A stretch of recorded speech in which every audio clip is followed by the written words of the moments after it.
നമസ്കാരം. Voters choice 2024ലേക്ക് ഏവർക്കും സ്വാഗതം. ഓരോ ദിവസം കഴിയുന്തോറും ഇന്ത്യ മഹാരാജ്യത്ത് പൊതു തെരഞ്ഞെടുപ്പിനെ കുറിച്ചുള്ള ചർച്ചകൾ സജീവമായിക്കൊണ്ടിരിക്കുകയാണ്. അത് ചൂടുപിടിക്കുന്നുണ്ട്. ഒട്ടേറെ വിഷയങ്ങൾ എതിർപക്ഷത്തിനെതിരെ ഓരോ മുന്നണിയും ഉയർത്തിക്കൊണ്ടുവരുന്നുമുണ്ട്. നമുക്ക് ചർച്ച ചെയ്യാം എല്ലാം വിശദമായി തന്നെ. ഇന്ന് നമ്മോടൊപ്പം സ്പെഷ്യൽ ഗസ്റ്റായി ചേരുന്നു ശ്രീജിത്ത് പണിക്കർ. ഒപ്പം മുതിർന്ന മാധ്യമപ്രവർത്തകൻ എം സുബൈറും നമ്മോടൊപ്പം ഇന്നീ ചർച്ചയിൽ ഒപ്പമുണ്ട്. ഇരുവർക്കും സ്വാഗതം വോട്ടേഴ്സ് ചോയ്സ് 2024ലേക്ക്. ഇടുക്കി എന്ന ലോക്സഭാ മണ്ഡലത്തെക്കുറിച്ചാണ് നമ്മളിന്ന് ചർച്ച ചെയ്യുന്നത്. ഇടുക്കി എന്ന മിടുക്കി, ഒട്ടേറെ വിഷയങ്ങൾ നിലനിൽക്കുന്ന മണ്ഡലം. മുന്നണിയിൽ ചില തീരുമാനങ്ങൾ പലപ്പോഴും വോട്ട് ഷെയറിലേക്കും ഒക്കെ നീണ്ടുപോകുന്നുണ്ട്. അതൊക്കെ പ്രതിഫലിക്കാനിടയുള്ള മണ്ഡലം കൂടിയാണ് ഇടുക്കി.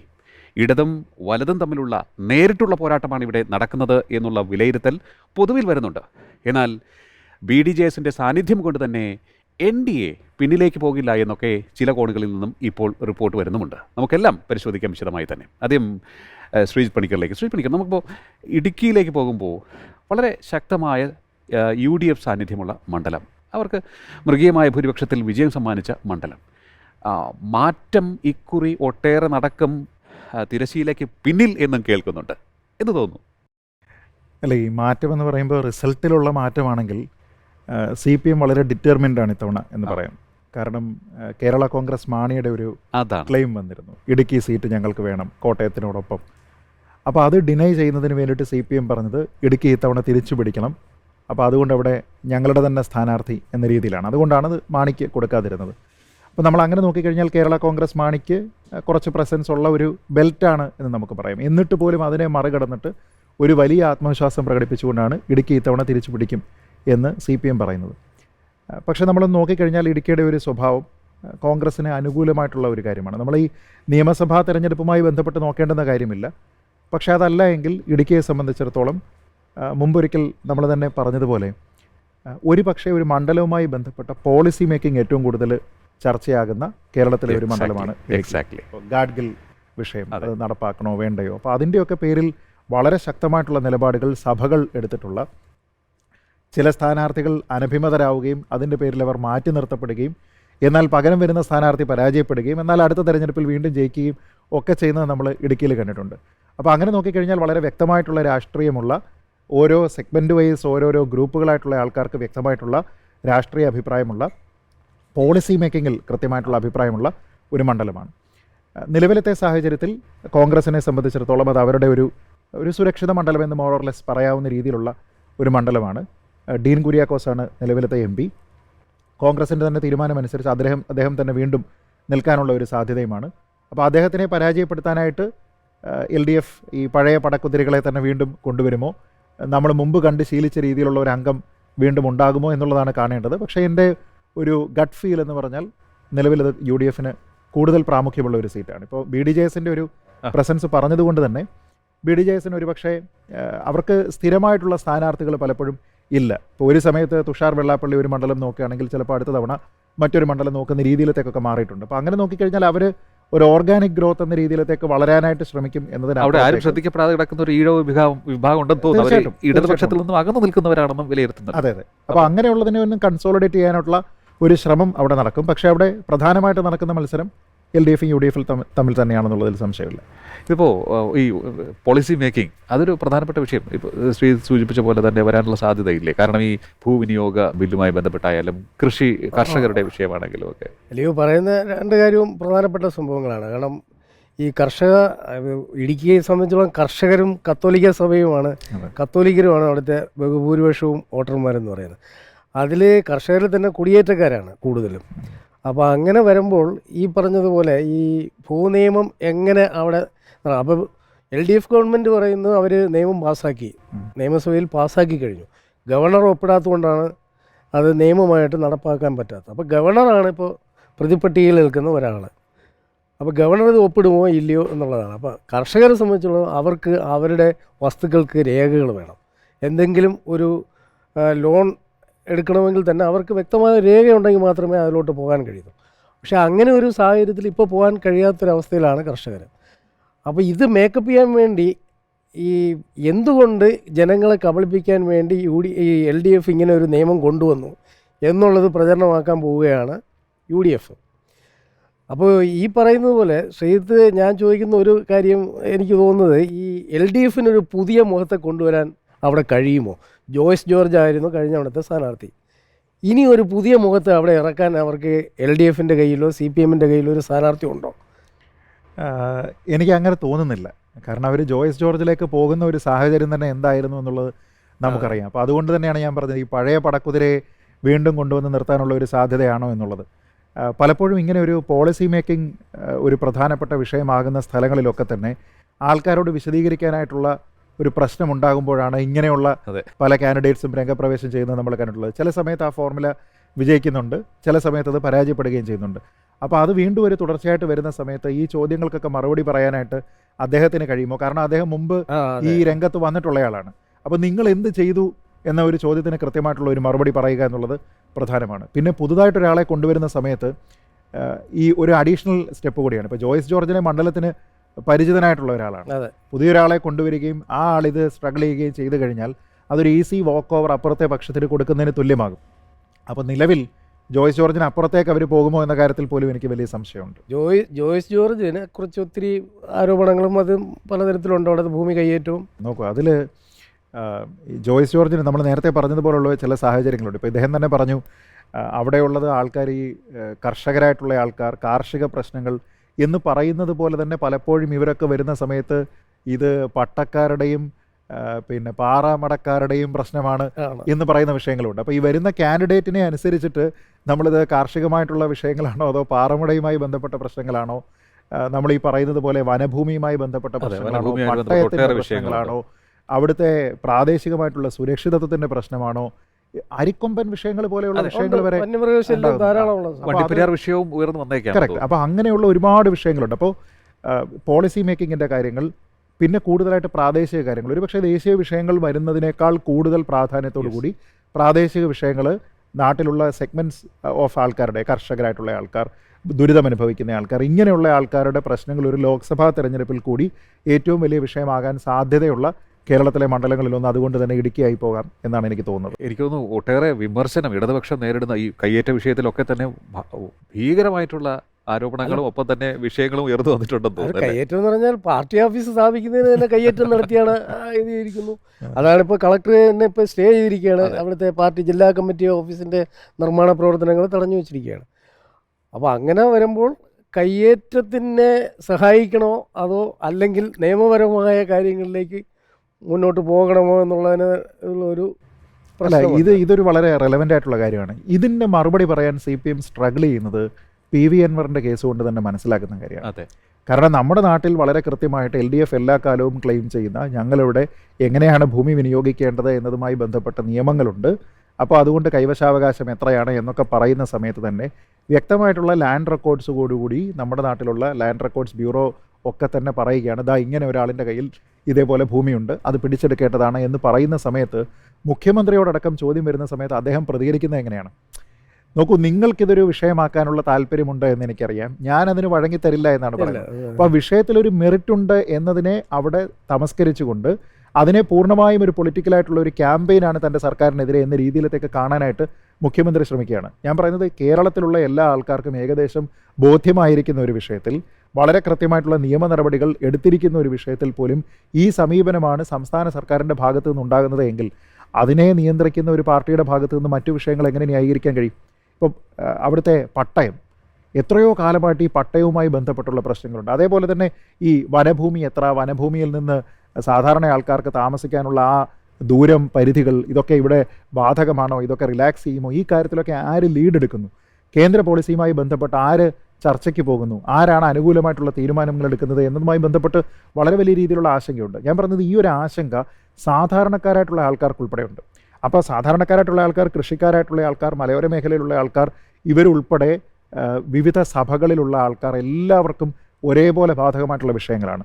അപ്പോൾ അങ്ങനെ നോക്കിക്കഴിഞ്ഞാൽ തീർച്ചയായിട്ടും ഈ മണ്ണിൻ്റെ മക്കൾക്ക് എന്താണോ പറയാനുള്ളത് അത് തെരഞ്ഞെടുപ്പിൽ പ്രതിഫലിക്കുന്ന ഒരു മണ്ഡലം. നമ്മളവിടെ ഈ പറഞ്ഞതുപോലെ ഇപ്പോൾ തിരുവനന്തപുരം കാണുന്ന പോലെ അർബൻ, സെമി അർബൻ ഇങ്ങനെയൊന്നും കാണേണ്ടതല്ല. ഒറ്റ വിഷയത്തോടു കൂടി ഒരു പക്ഷേ തെരഞ്ഞെടുപ്പിലേക്ക് പോകുന്ന മണ്ഡലങ്ങളിൽ ചുരുക്കം ചില മണ്ഡലങ്ങളിൽ ഒന്നൊരു പക്ഷേ ഇടുക്കിയായിരിക്കും. തീർച്ചയായിട്ടും ഈ ജനങ്ങളെ പുനരധിവസിപ്പിക്കുന്ന കാര്യത്തിലാണെങ്കിൽ തന്നെ ഈ അവിടെ കോളനികൾ സ്ഥാപിക്കുന്നു, വന്യമൃഗങ്ങളുടെ ശല്യത്തിന് ഇടയാകുന്നു. കാരണം അവരുടെ സ്ഥലത്തേക്ക് വരുന്നു വന്യജീവികൾ. അതുപോലെ തന്നെ ഈ പട്ടയ വിഷയത്തിൽ ഇപ്പോൾ ഗവർണറെ മാത്രം പരിചാരിക്കൊണ്ട് ഇടതുപക്ഷത്തിന് മുഖം രക്ഷിക്കാൻ സാധിക്കുമോ? ഇല്ല, നോക്കൂ, ഇത് കൃത്യമായിട്ടുള്ള ഒരു പോളിസി ഉണ്ടാക്കിയതിന് ശേഷം എന്തുകൊണ്ടാണത് ഗവർണർ ഹോൾഡ് ചെയ്യുന്നത്?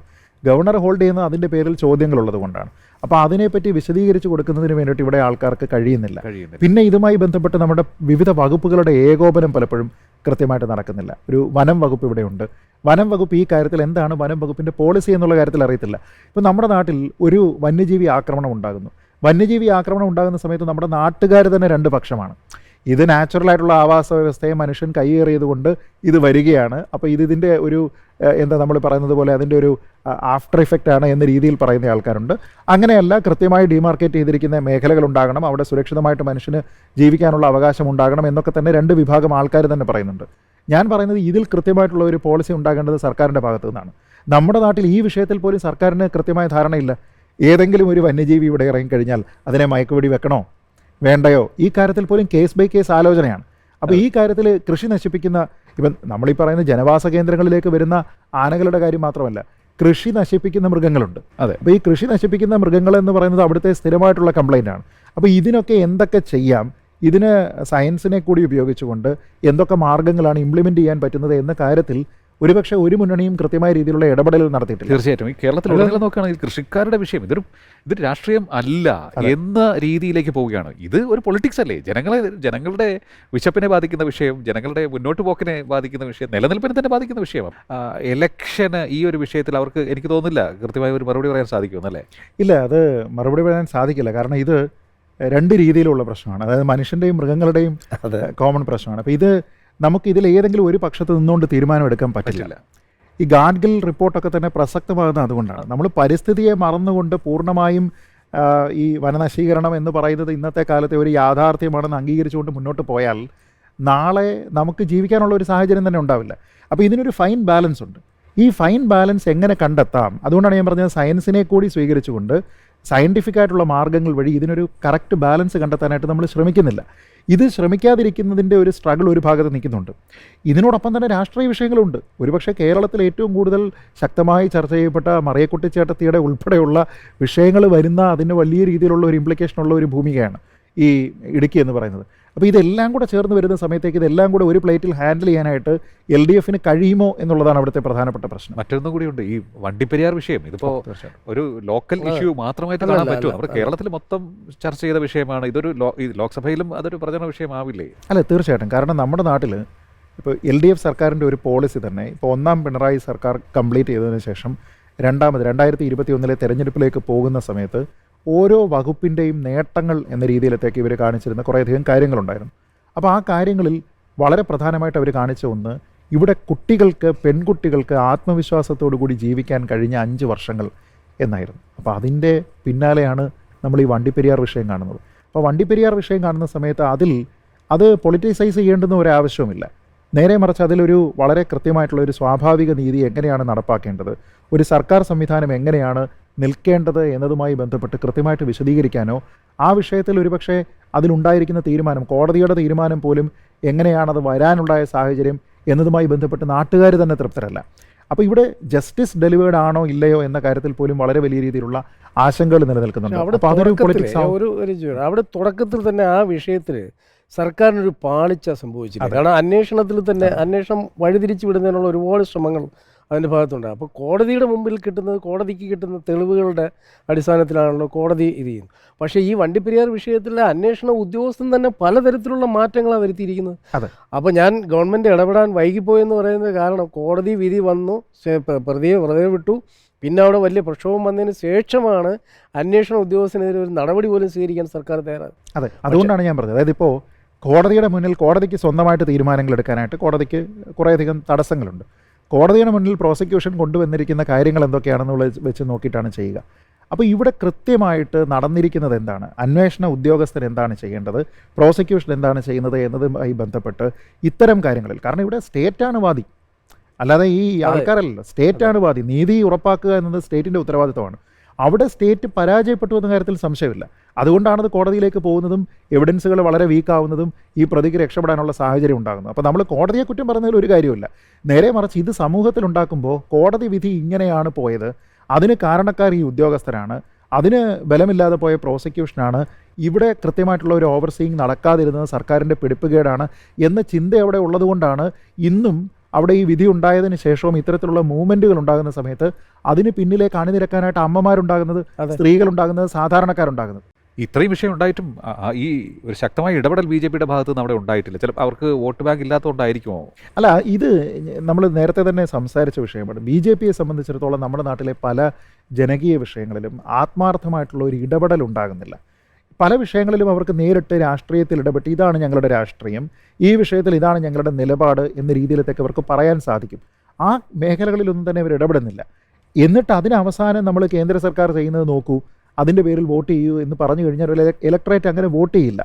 ഇത് ഇവർ മനസ്സിലാക്കണം. നമ്മളിവിടെ കേന്ദ്ര സർക്കാർ ചെയ്യുന്ന വർക്കിന്റെ ക്രെഡിറ്റ് ഇടതു മുന്നണി കൊണ്ടുപോയി. അല്ല, ഇതിൻ്റെ തമാശ എന്താണെന്ന് വെച്ചാൽ BJP തന്നെ പറയുന്നത് എന്താണ്, BJPക്ക് അധികാരമുള്ള സ്ഥലങ്ങളിൽ അവർ പറയുന്നത് ഡബിൾ എഞ്ചിൻ സർക്കാർ എന്നാണ്. എന്ന് പറഞ്ഞു കഴിഞ്ഞാൽ അവിടെയുള്ള ഒരു എഞ്ചിനെ കോംപ്ലിമെൻ്റ് ചെയ്യാനുള്ള ഒരു എഞ്ചിൻ സംസ്ഥാനത്തുണ്ടാകണം. അത് ഭരണം ഉണ്ടെങ്കിലും ഇല്ലെങ്കിലും ചെയ്യാം. പ്രതിപക്ഷത്തിരിക്കുന്ന ഒരു പാർട്ടി എന്ന രീതിയിൽ ഇവിടെ കുറേയധികം പ്രക്ഷോഭങ്ങൾ ഉണ്ടാക്കുന്നതിനും ഇതിലേക്ക് ആൾക്കാരുടെ ശ്രദ്ധ ക്ഷണിക്കുന്നതിനും അതിനെ ആ രീതിയിലത്തേക്ക് മാറ്റുന്നതിനും കേരളത്തിൽ ചില മണ്ഡലങ്ങളിൽ മാത്രമേ BJPക്ക് താല്പര്യമുള്ളൂ. ഇപ്പോൾ ഇടുക്കി അവർക്ക് അങ്ങനെ ഒരു താല്പര്യമുള്ളൊരു മണ്ഡലമല്ല. അതുകൊണ്ട് പക്ഷേ അവിടുത്തെ വോട്ടർമാരിൽ നല്ലൊരു പങ്ക് ഈഴവ സമുദായത്തിലെ അംഗങ്ങളുണ്ട്. പക്ഷേ അവരെ ഉപയോഗിക്കാനോ പോലും BDS എന്ന് പറയുന്ന സംഘടനയ്ക്ക് കഴിയുന്നില്ല. കഴിഞ്ഞ തവണത്തെ മത്സരത്തിൽ എടുത്ത് നോക്കി കഴിഞ്ഞാൽ ബിജു കൃഷ്ണൻ എന്ന് പറയുന്ന സ്ഥാനാർത്ഥിയാണ് BDJസിന് വേണ്ടി മത്സരിച്ചത്. വളരെ ദുർബലമായിരുന്നു. അപ്പോൾ BJP അങ്ങനെ ലക്ഷ്യം വെക്കുന്നില്ല. അല്ല, ഇതിൽ വളരെ കൃത്യമായിട്ടുള്ളൊരു പാറ്റേൺ ആണ്. കാരണം ചില മണ്ഡലങ്ങളിൽ എന്തുകൊണ്ട് BJPക്ക് വലിയ രീതിയിൽ മുന്നേറാൻ സാധിക്കുന്നു. അപ്പോൾ നമ്മൾ നോക്കിക്കഴിഞ്ഞാൽ ഒരു പരിധി വരെ നമുക്ക് വേണമെങ്കിൽ പറയാം ഇത് കാൻഡിഡേറ്റാണ്. ഇപ്പോൾ ഉദാഹരണത്തിന് തൃശ്ശൂരിൽ സുരേഷ് ഗോപി മത്സരിക്കുന്ന സമയത്ത് 2 ലക്ഷത്തോളം വോട്ടുകൾ അദ്ദേഹം വർദ്ധിപ്പിക്കുന്നു. ശരി, അത് വ്യക്തിപരമായിട്ടുള്ള കാര്യമാണ് എന്ന് നമുക്ക് വേണമെങ്കിൽ പറയാം. പക്ഷേ ശോഭാ സുരേന്ദ്രൻ മത്സരിക്കുന്ന സമയത്ത് ആറ്റിങ്ങലിൽ ഇതേപോലെ വർദ്ധിച്ചിട്ടുണ്ട്. അപ്പോൾ അങ്ങനെ നമ്മൾ നോക്കിക്കഴിഞ്ഞാൽ മണ്ഡലങ്ങൾ വൈസ് മാത്രമല്ല തിരുവനന്തപുരത്ത് വർദ്ധിച്ചിട്ടുണ്ട്. ഞാൻ പറയുന്നത് ഈ അടുത്തടുത്ത മണ്ഡലങ്ങളിൽ ഒരു മണ്ഡലത്തിൽ കുറച്ച് മുന്നേറ്റം ഉണ്ടാക്കാൻ സാധിക്കുന്നു, മറ്റ് ചില മണ്ഡലങ്ങളിൽ എന്നാൽ ആനുപാതികമായിട്ട് ഉണ്ടാകുന്നില്ല. ഇതിപ്പോൾ നമ്മൾ ഈ നമ്മുടെ തെരഞ്ഞെടുപ്പിന് വേണ്ടിയിട്ടും അധികാര വികേന്ദ്രീകരണത്തിന് വേണ്ടിയിട്ടാണല്ലോ മണ്ഡലത്തിൻ്റെ ബൗണ്ടറി നിർണ്ണയിക്കുക. രാഷ്ട്രീയം പ്രവർത്തിക്കുന്ന ആ രീതിയിലല്ലല്ലോ. രാഷ്ട്രീയം പ്രവർത്തിക്കുമ്പോൾ ഞാൻ ഈ മണ്ഡലത്തിലിരിക്കുന്ന ഈ വരയ്ക്ക് ഇപ്പുറം നിൽക്കുന്ന ഞാൻ പ്രവർത്തിക്കും, അവിടെ നിൽക്കുന്ന നീ വേണേൽ ഉഴപ്പിക്കോ എന്നൊരു അലംഭാവം ഒരു പാർട്ടിക്കും എടുക്കാൻ കഴിയില്ല. ഞാൻ പറയുന്നത് ഇത് കൃത്യമായി ചാനലൈസ് ചെയ്ത് കൊണ്ടുപോകാനായിട്ട് പാർട്ടിക്ക് സാധിക്കാത്തത് കൊണ്ടല്ലേ ചില സ്ഥലങ്ങളിൽ വളരുന്നതും ചില സ്ഥലങ്ങളിൽ പടവലങ്ങ പോലത്തെ വളർച്ച വരുന്നതും. അപ്പോൾ ഇത് ശ്രദ്ധ എത്തുന്നില്ല. അദ്ദേഹം പറഞ്ഞ വളരെ കറക്റ്റാണ്. ഇവരുടെ ഫോക്കസ് മണ്ഡലമാണോ? ഇപ്പം വണ്ടിപ്പെരിയാറിലെ നോക്കിക്കഴിഞ്ഞാൽ ഒരുപക്ഷെ മഹിളാ മോർച്ചയുടെ ഭാഗത്ത് നിന്ന് പ്രക്ഷോഭങ്ങൾ ഉണ്ടായിട്ടുണ്ട്. ഇത് ശരിയാണ്. പക്ഷെ ഞാൻ പറയുന്നത് ഇത് അങ്ങനെ മാത്രം കാണേണ്ടുന്ന ഒരു വിഷയമല്ല. ഈ പെൺകുട്ടികൾക്ക് വേണ്ടിയിട്ട് സ്ത്രീകൾ മാത്രം നിൽക്കുന്നു എന്നല്ല. ഇത് സമൂഹത്തിൻ്റെ വിഷയമാണ്, നമ്മുടെ നാട്ടിലെ നീതി നിഷേധത്തിൻ്റെ വിഷയമാണ്. ഇത് ദേശീയ തലത്തിൽ തന്നെ ചർച്ചയാക്കാവുന്ന വിഷയമാണ്. നമ്മുടെ നാട്ടിൽ കത്വ വിഷയം ചർച്ചയായിട്ടില്ലേ? നമ്മുടെ നാട്ടിൽ നിർഭയ വിഷയം ചർച്ചയായിട്ടില്ലേ? എന്തുകൊണ്ട് വണ്ടിപ്പെരിയാർ വിഷയം കേന്ദ്ര തലത്തിൽ ചർച്ചയാക്കാനായിട്ട് സാധിക്കുന്നില്ല? ഇത് സാധിക്കുന്ന പാർട്ടികളാണ് കോൺഗ്രസ് ആണെങ്കിലും അതേപോലെ തന്നെ BJP ആണെങ്കിലും. അത് ആ രീതിയിലേക്ക് പറ്റുന്നില്ല. ഇത് ഇപ്പോഴും ഒരു സ്റ്റേറ്റ് സബ്ജക്റ്റായിട്ട് നിൽക്കുകയാണ്. ഞാൻ പറയുന്നത് സ്റ്റേറ്റ് മാത്രമല്ല, ആ ലോക്കൽ സബ്ജക്റ്റായിട്ട് മാത്രം നിർത്തുകയിരിക്കുക എല്ലാ പാർട്ടികളും. അതെ, കാരണം ആ ഇടുക്കി മണ്ഡലത്തിന് അപ്പുറത്തേക്ക് അല്ലെങ്കിൽ പുറത്തേക്ക് ഈ വിഷയം കൊണ്ടുവരണമെന്നോ ഒരു ചർച്ചയാക്കണമെന്നോ നിർഭയ പോലൊരു വിഷയമായിട്ട് ഇത് ഉയർത്തിക്കൊണ്ടുവരണമെന്നോ ഈ 3 പാർട്ടികൾക്കും ആഗ്രഹമില്ല. നമ്മുടെ നാട്ടിൽ ഈ സ്ത്രീ സുരക്ഷയെ പറ്റി പറയുമ്പോൾ പോളിസി മേക്കിങ്ങിന് കൂടി ഹെൽപ്പ് ചെയ്യുന്ന കേസുകളാണിതൊക്കെ. അതെ, എങ്ങനെയാണ് ഇത് ചെയ്യുക? ഇപ്പോൾ നമ്മുടെ നാട്ടിൽ കുറേ പോളിസികൾ നമ്മളുണ്ട്. ഗവൺമെൻറ് പോളിസിയുടെ ഭാഗമായിട്ടല്ല എങ്കിൽ പോലും രാത്രി നടത്തം, ഭീതിയില്ലാതെ രാത്രിയിൽ നടക്കാൻ വേണ്ടിയിട്ട്. വന്ദനാദാസ് എന്ന് പറയുന്ന ഒരു ഡോക്ടറിൻ്റെ കൊലപാതകം ഉണ്ടാകുന്ന സമയത്താണ് നമ്മൾ ഓക്കെ തൊഴിലിടങ്ങളിലുള്ള സ്ത്രീകളുടെ സുരക്ഷ, പ്രത്യേകിച്ച് രാത്രിയിൽ ജോലി ചെയ്യുന്ന സ്ത്രീകളായിട്ടുള്ള നഴ്സിംഗ് സ്റ്റാഫിൻ്റെയും ഡോക്ടർമാരുടെയും സുരക്ഷ എന്ന കാര്യത്തിലേക്ക് പോലും നമ്മുടെ ചിന്ത പോകുന്നത്. ഞാൻ പറയുന്നത് അങ്ങനെ നോക്കിക്കഴിഞ്ഞാൽ നിങ്ങൾക്ക് കിട്ടാവുന്ന ഏറ്റവും നല്ല കേസ് സ്റ്റഡിയാണിത്. ഈ കേസ് സ്റ്റഡി എന്ന് പറഞ്ഞാൽ സർക്കാർ സംവിധാനവും പ്രോസിക്യൂഷനും എല്ലാം പരാജയപ്പെട്ടിരിക്കുന്ന ഒരു സംവിധാനമാണ്. പക്ഷേ ഈ പരാജയത്തിനെ നിങ്ങൾ ഉൾക്കൊള്ളാൻ തയ്യാറാകുന്നില്ല. ഇത് ഉൾക്കൊണ്ടാൽ ഇത് നിങ്ങളുടെ പരാജയമെന്ന് അഡ്മിറ്റ് ചെയ്യുന്നതിന് തുല്യമാണ്. അപ്പോൾ പോളിസി മേക്കിങ്ങിനെ ഇത് ഇൻഫ്ലുവൻസ് ചെയ്യാതിരിക്കുന്നതിൻ്റെ കാരണം അത് തന്നെയാണ്. കാരണം നിങ്ങളത് ചെയ്തു കഴിഞ്ഞാൽ ഇതിൽ നിന്ന് നിങ്ങൾ പാഠങ്ങൾ ഉൾക്കൊണ്ടിട്ടാണ് എന്ന് പറഞ്ഞു കഴിഞ്ഞാൽ നിങ്ങളുടെ പരാജയമാണ്. മധുവിൻ്റെ വിഷയം നമ്മൾ കണ്ടതല്ലേ? മധുവിൻ്റെ വിഷയത്തിലുണ്ടാകുന്ന സമയത്ത് ഇത് തന്നെയാണ്. പബ്ലിക്കായിട്ട് ഒരാളിനെ തല്ലിക്കൊല്ലുന്ന സമയത്ത് പുറത്ത് ഇപ്പോൾ അഖ്ലക്ക് വിഷയം, അഖിലൊക്കെ വിഷയം യു പിയിൽ ഉണ്ടാകുന്ന സമയത്ത് ഇന്ത്യ മുഴുവൻ ചർച്ച, ഇന്ത്യയുടെ ബൗണ്ടറിക്ക് അപ്പുറത്തേക്ക് ചർച്ച. നേരെ മറിച്ച് നമ്മുടെ നാട്ടിലെ മധു എന്ന് പറയുന്ന ഒരാൾ ഇതുപോലെ തല്ലിക്കൊല്ലപ്പെടുമ്പോൾ അത് പ്രശ്നമാകുന്നില്ല. എന്ന് വെച്ച് കഴിഞ്ഞാൽ ഇത് നമ്മുടെ നാട്ടിലുണ്ടാകുന്ന വീഴ്ചയെ പൊളിറ്റിക്കലായിട്ട് സപ്രസ് ചെയ്യാനായിട്ടുള്ള ഒരു ശ്രമം നമ്മുടെ നാട്ടിലുണ്ടാകുന്നുണ്ട്. ഇതിനെ സപ്രസ് ചെയ്യുന്നത് ഭരണത്തിലിരിക്കുന്ന ആൾക്കാർ സപ്രസ് ചെയ്യുന്നത് നമുക്ക് മനസ്സിലാക്കാം, കാരണം അവരുടെ ഉദ്ദേശം ഇതാണ്. പക്ഷേ പ്രതിപക്ഷത്തുള്ള പാർട്ടികളുണ്ട്. ഈ പാർട്ടികൾക്ക് ദേശീയ ശ്രദ്ധയെ ആകർഷിക്കാൻ പറ്റുന്ന രീതിയിലേക്ക് കൊണ്ടുപോകാൻ പലപ്പോഴും ഇത് അവർക്ക് കഴിയുന്നില്ല എന്നുള്ളത് വസ്തുതയാണ്. ഈ പ്രതിപക്ഷത്തെ ഇരിക്കുന്ന പാർട്ടികളുടെ മറ്റൊരു വീഴ്ച കൂടി എനിക്ക് തോന്നുന്നു, തമിഴ്നാടുമായി അതിർത്തി പങ്കിടുന്ന ഒരു ജില്ലയാണ് ഇടുക്കി. വോട്ട് ഡബിളിംഗ് വളരെ വ്യാപകമാണെന്നാണ് മനസ്സിലാക്കാൻ കഴിയുന്നത്. അതിലും ഒരു ഇടപെടൽ ഉണ്ടാകുന്നില്ലല്ലോ അല്ലേ? ഇരട്ട വോട്ടുകളുടെ കാര്യമായിരിക്കും. അതെ അല്ലേ, ഇരട്ട വോട്ടുകൾ. അതേപോലെ തന്നെ ഈ തമിഴ്നാട്ടിൽ നിന്ന് ഉള്ള ആൾക്കാർക്ക് ഇവിടെ വോട്ട് ചെയ്യാനുള്ള സൗകര്യമുണ്ട്, അവർക്ക് അവിടെയും ഇവിടെയും വോട്ടുണ്ട് എന്ന രീതിയിലുള്ള ആരോപണം. ഞാൻ പറയുന്നത് ഇതൊന്നും കൃത്യമായ രീതിയിൽ ശ്രദ്ധിക്കുന്നതിന് വേണ്ടിയിട്ട് ഈ മണ്ഡലങ്ങളിലുള്ള ആൾക്കാർ പോലും ചെയ്യുന്നില്ല. ഇപ്പോൾ നമ്മൾ നോക്കിക്കഴിഞ്ഞാൽ കഴിഞ്ഞ ലോക്സഭാ തെരഞ്ഞെടുപ്പിൻ്റെ സമയത്ത് അടൂർ പ്രകാശ് ഉൾപ്പെടെയുള്ള ആൾക്കാർ മണ്ഡലങ്ങളിൽ എങ്ങനെയാണ് വോട്ടുള്ളത് വളരെ കൃത്യമായിട്ടാണ് അത് ചെയ്തത്. ഞാൻ പറയുന്നത് ഇത് ഒരു അടൂർ പ്രകാശിന് ചെയ്യാൻ കഴിയുന്ന കാര്യമല്ല. ഇത് വളരെ കൃത്യമായിട്ട് കോൺഗ്രസ്സിന് നടപ്പാക്കണമെങ്കിൽ ഇവിടെ എല്ലാ മണ്ഡലങ്ങളിലും നടപ്പാക്കാൻ പറ്റുന്ന കാര്യമാണ്. വെറുതെ വന്നിരുന്നിട്ട് ഇലക്ഷൻ ആകുന്ന സമയത്ത് ദാ ഇവിടെ വോട്ട് ഇരട്ടിപ്പാണ്, മറ്റേതാണ് മറിച്ചതാണ്, 2 വോട്ടുള്ള ആൾക്കാരുണ്ട് എന്ന് പറയുന്നതിൽ കാര്യമില്ല. നേരെ മറിച്ച് നിങ്ങൾ എന്ത് ചെയ്തു? ഇപ്പോൾ കഴിഞ്ഞ തവണ രമേശ് ചെന്നിത്തല ഇവിടെ പിന്നെ സംസ്ഥാനത്ത് പ്രതിപക്ഷ നേതാവായിട്ട് ഇരിക്കുന്ന സമയത്ത് പല മണ്ഡലങ്ങളും അദ്ദേഹം ഇതേപോലെ കൊണ്ടുവന്നിട്ട് അതിൽ ഇരട്ട വോട്ടുകളുള്ള ആൾക്കാരെ ഈ ലിസ്റ്റിൽ നിന്ന് ഇരട്ട വോട്ടുകൾ ഉണ്ടായിരുന്നു. അതെ അതെ. അപ്പോൾ അങ്ങനെ കുറേയധികം പ്രൂവ് ചെയ്യാനായിട്ട് സാധിച്ചു. ഞാൻ പറയുന്നത് ഇതൊരു പ്രശ്നമായിരിക്കെ ഇതിനെ ഐഡൻറ്റിഫൈ ചെയ്യാനായിട്ട് എല്ലാ താഴെ ഘടകം വരെ ഇവർക്കെല്ലാവർക്കും തന്നെ സംഘടനാ ശക്തിയുള്ള സ്ഥലങ്ങളാണിത്. നമ്മുടെ നാട്ടിൽ ഇവിടെ ഇലക്ഷന് അയോഗ്യത കൽപ്പിക്കപ്പെട്ട MLA വരെ ഈ മണ്ഡലത്തിൽ അങ്ങനെയാണെങ്കിലുണ്ട്. അപ്പോൾ നമ്മൾ നോക്കിക്കഴിഞ്ഞാൽ എന്തൊക്കെ വിഷയങ്ങൾ പൊളിറ്റിക്കലായിട്ട് ഉപയോഗിക്കാം, നമ്മുടെ വോട്ട് സെക്യൂർ ചെയ്യുന്നതിന് വേണ്ടിയിട്ട് മാൽ പ്രാക്ടീസ് തടയുന്നതിന് വേണ്ടിയിട്ട് നമുക്ക് എന്തൊക്കെ ചെയ്യാം എന്നതിൽ പോലും ഇലക്ഷൻ വരുന്ന സമയത്ത് ഒരു ആരോപണമായിട്ട് പറയാമെന്നതിനപ്പുറത്തേക്ക്, ഒരു വിക്ടിം കാർഡ് ഇറക്കാമെന്നതിനപ്പുറത്തേക്ക് ഇത് തടയാനായിട്ടുള്ള ആത്മാർത്ഥമായിട്ടുള്ള ശ്രമം ഇവരുടെ ഭാഗത്ത് നിന്ന് കാണാറുമില്ല.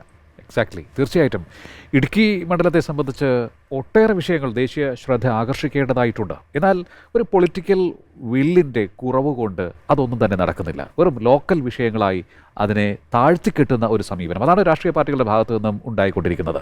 ഭരണപക്ഷത്തിന് അതിൽ നിന്നും നേട്ടമുണ്ടായിരിക്കാം, പക്ഷേ പ്രതിപക്ഷത്ത് നിൽക്കുന്നവർ എന്തുകൊണ്ട് ആ വിഷയങ്ങളിൽ ഇടപെടുന്നില്ല എന്നുള്ള ഒരു വ്യക്തമായ ചോദ്യം മുന്നോട്ട് വെച്ചുകൊണ്ടാണ് ഇടുക്കി ലോക്സഭാ മണ്ഡലത്തെക്കുറിച്ചുള്ള ചർച്ചയുടെ അവസാനിപ്പിക്കുന്നത്. ഇന്ന് നമ്മോടൊപ്പം ചേർന്ന ശ്രീജിത്ത് പണിക്കർ, ഒപ്പം തന്നെ MM സുബൈർ, ഇരുവർക്കും നന്ദി അറിയിക്കുകയാണ്.